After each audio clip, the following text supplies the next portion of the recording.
こんにちは、ゴロゴロキッチンです。今日は我が家にいらしていただくお客様に毎回出していて喜んでいただいているサバ寿司を作ってみたいと思います。では早速いってみます。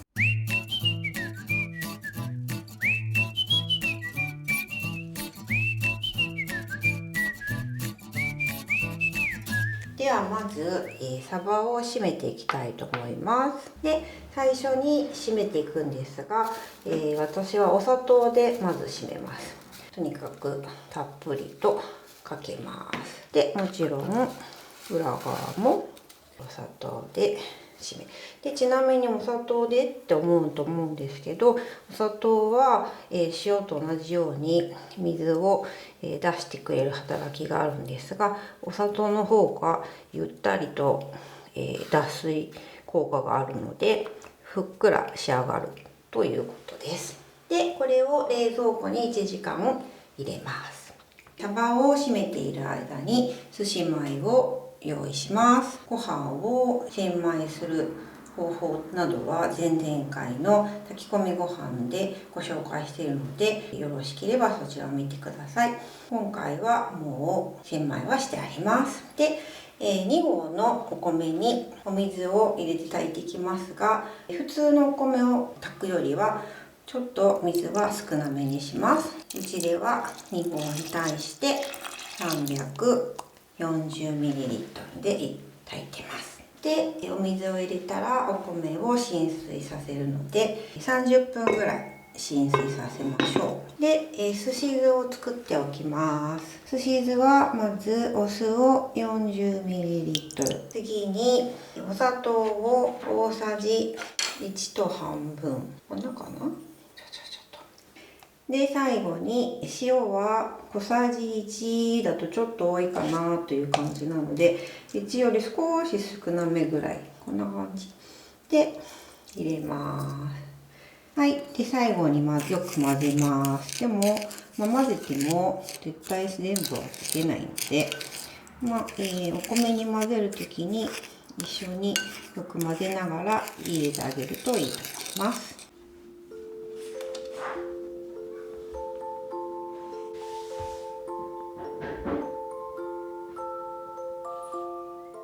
サバが1時間経って、ちょっと砂糖で締まったら冷蔵庫から出して、砂糖をよく洗い流します。で、しっかり、洗い流したらなるべく水は、しっかり切ってでキッチンペーパーで拭きます。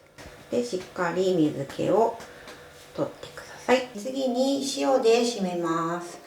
塩は砂糖と同じように両面またきちんといっぱい振りかけます。で、これでしっかり塩味を整え、でも塩はたくさん振っても浸透する量は決まっているので大丈夫です。で、この状態にしてまた冷蔵庫に1時間入れて、でまた砂糖の時と同じようにこの塩は洗い流します。はい、お米が浸水が終わったのでご飯を炊き始めます。ご飯は、普通のお米を炊くのと一緒に最初は強火でブクブク吹いてきたら火を弱火に落として10分炊いてください。で、10分炊き終わったら火から下ろしてまた10分蒸らしてください。はい。で、ご飯の蒸らしが終わったらすし酢を入れます。すごい水が飛びちゃったけどもいいか。で、すし酢をよく混ぜながら、残っちゃうね。どうしようもないんですが、わーっと急いで入れます。で、これを急いで混ぜます。よいしょ。で、こうやって混ぜてくるとだんだんこうツヤっとお米がツヤっとして、かつちょっとねっとりしてくる。それぐらいまでこう切るような感じで、お米は潰さないようにして混ぜます。こんな感じかな。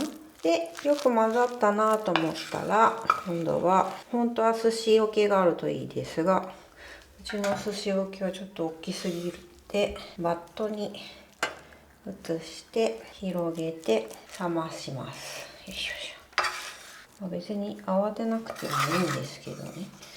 でこの状態にしたらうちわでこう仰いで急いで冷ます感じで、もちろんうちわがなかったら他のクリアファイルとか何でもいいんですけど、とにかくこう仰いであげるとかなり冷めるのが早くなるのでやってあげてください。最後は普通だとお酢で締めるんですが、私はレモンの方が爽やかなのでレモンで締めます。ということでレモン1個を切ってください。レモンはよく絞ります。もったいないので残さずぐいぐいと。束半身でレモン1個分ぐらいはちょうどいいかなと思います。はい。で、レモンの絞った汁は塩を流してよく拭いたサバにこうかけて、全体的にかけて、裏にもかけるようにして、で、これを冷蔵庫に15分入れておきます。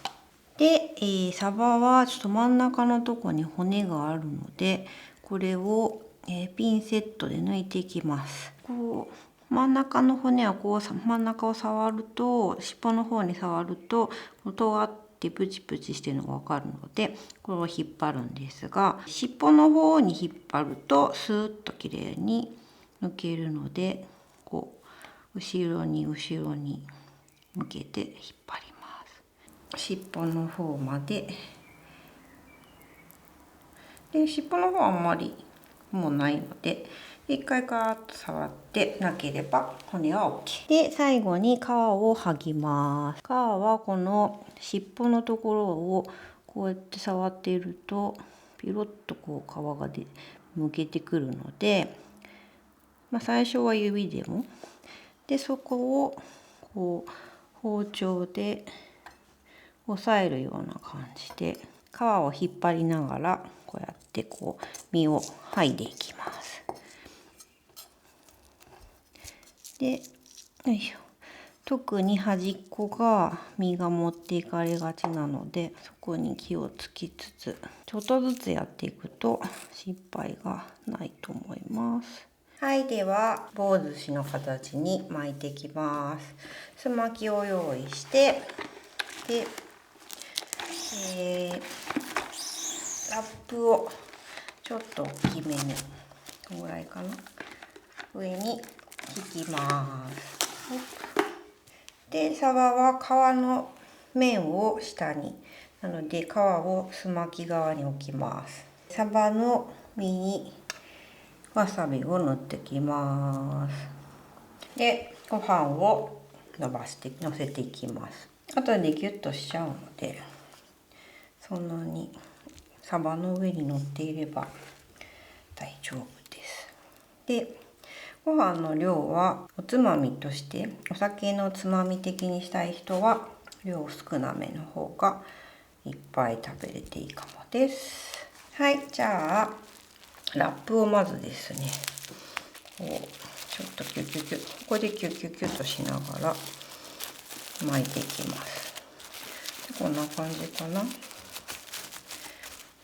で、これを今度すまきに巻くのですが、ここでぐるぐるぐる、こんな感じでギュギュギュッと押してあげます。で、一回確認してサバの位置がちょっとずれてるなと思ったらこんな感じで直すことも可能で、ギュギュギュッとしたらこの端っこのところはラップをぐいぐいと押し込んであげてください。よいしょよいしょ。で、反対も同じようにぐいぐいぐいっと押し込んであげます。で、ギュギュギュギュギュギュギュッと形を整えたなとなったら開けてみます。はい、こんな感じできました。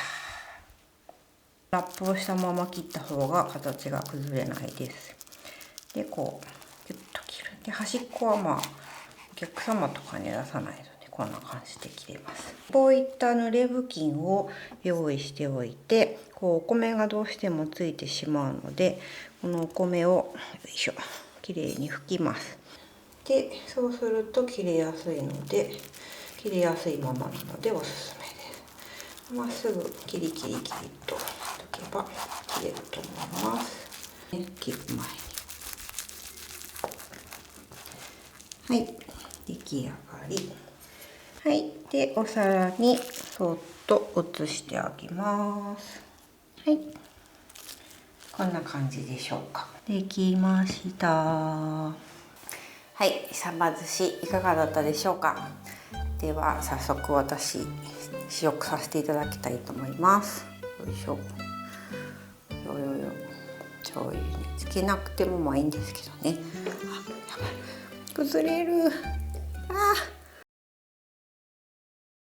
お見苦しいところをお見せしてしまい失礼いたしました。でもですね、サバはとてもジューシーですごく美味しかったので、負けずにぜひ負けずにトライしていただければなと思います。お家にすまきがないというところもあるんじゃないかなと思うんですけど、その場合はクッキングシートを引いて、くるくるっとまとめていただいたり、あとはアルミホイルを 2,3 枚重ねたところにラップをしてまたくるくるっとやっていただくということでもできると思うので、それでぜひ試していただければなと思います。そんな感じで今回のサバ寿司は終了なんですが、ぜひまた次回にお会いできればと思ってます。そしてぜひチャンネル登録と高評価もお願いします。